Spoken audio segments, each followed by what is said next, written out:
hablar de algo que es importante, que yo les había dicho hace un ratito, ¿no? De estas declaraciones del presidente de los Estados Unidos, Donald Trump, en donde vincula el uso del paracetamol o Tylenol con ese consumo durante el embarazo con el autismo.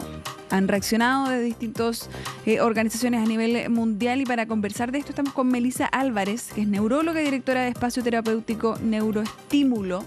¿Qué tal, Melissa? ¿Cómo estás? Muy buenos días. Hola María Paz, ¿cómo estás? Mucho gusto. ¿Todo bien? Gracias por la invitación.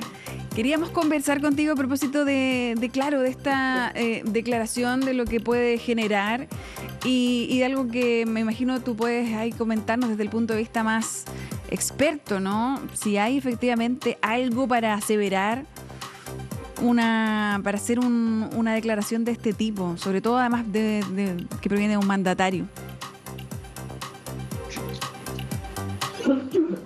Disculpa. Bueno, la verdad es que actualmente no hay evidencia científica que avale estos dichos hechos por Donald Trump. Es más, hay evidencia que ha intentado mostrar como causalidad el paracetamol, y el estudio que se publicó más recientemente fue el año 2004 en una revista de ciencias médicas que nosotros utilizamos, que llama, que hice una cohorte, digamos, un seguimiento de pacientes de más de 2,4 millones de niños y niñas, y se desmiente que el paracetamol pudiese ser la causa de alguna alteración o de algún neurodesarrollo atípico en estos niños y niñas, que es como la evidencia más fuerte que tenemos actualmente para poder demostrar que es todo lo contrario, que no hay una asociación causal entre paracetamol en la utilización durante el embarazo con una Sí, perdimos ahí un poquito el audio, Melissa, no sé qué pasó al final. Pero te quería preguntar también respecto de, claro, se ha hablado, en este caso fue el paracetamol, pero en algún momento también se habló mucho de, por ejemplo, las vacunas. En medio de lo necesarias que eran durante la pandemia, también se quiso hacer esta suerte de conexión de la vacuna con autismo. ¿Qué puedes decir tú también al respecto?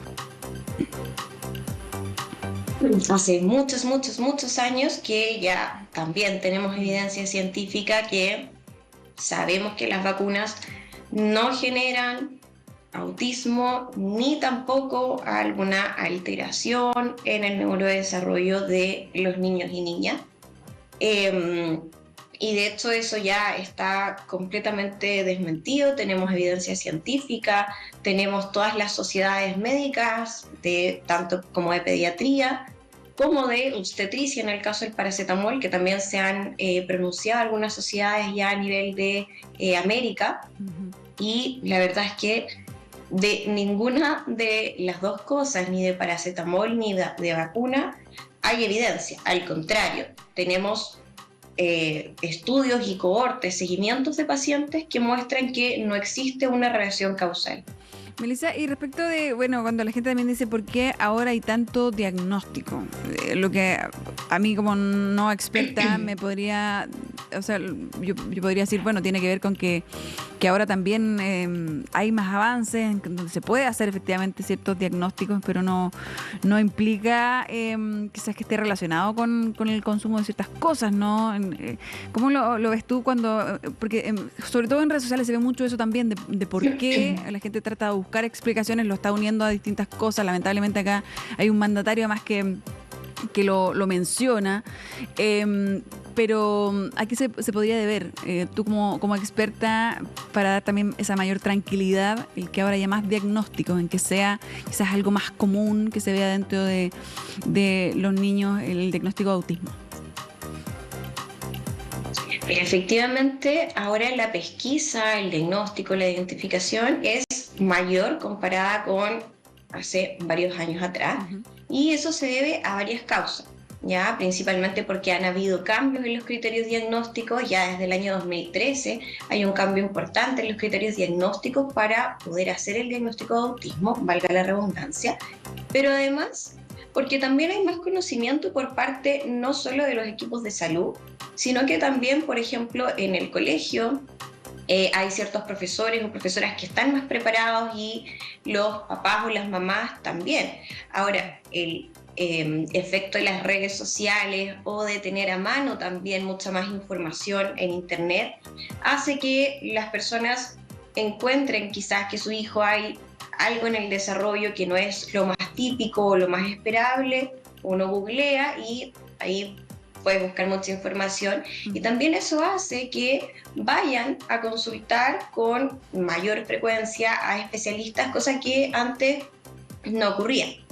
Y por otra parte, también quienes nos dedicamos a esto tenemos mayor formación versus un par de años atrás. Lamentablemente gustaría que fuera mucho más, pero bueno, vamos de a poco aprendiendo cada vez más de esto y de lo que es cómo hacer el diagnóstico, y no solo en niños y niñas, sino que también estamos haciendo diagnósticos tardíos. Eso también es algo que antes no se veía.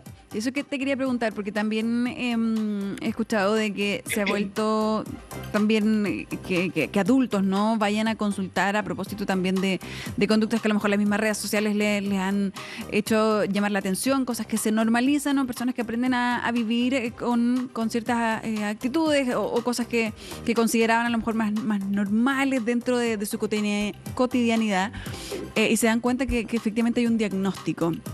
¿Qué tan común está siendo eso, el de que tengamos adultos con un diagnóstico de autismo, que han hecho una vida normal dentro de esos parámetros, pero que quizás tenían cositas que podían llamar la atención?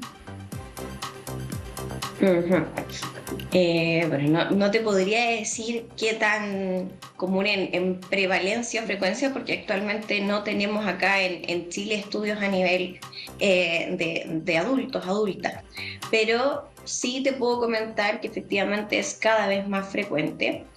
Habitualmente, como tenemos un componente genético, era una persona o un niño o una niña en ese entonces autista que crece también en un ambiente que muchas veces la familia también era neurodivergente. Por lo tanto, dentro de su contexto era algo que quizá no necesariamente llamara la atención. Cuando ya muchas veces se salía mucho de, digamos, como de lo típico o lo clásico, ahí antes se solía consultar.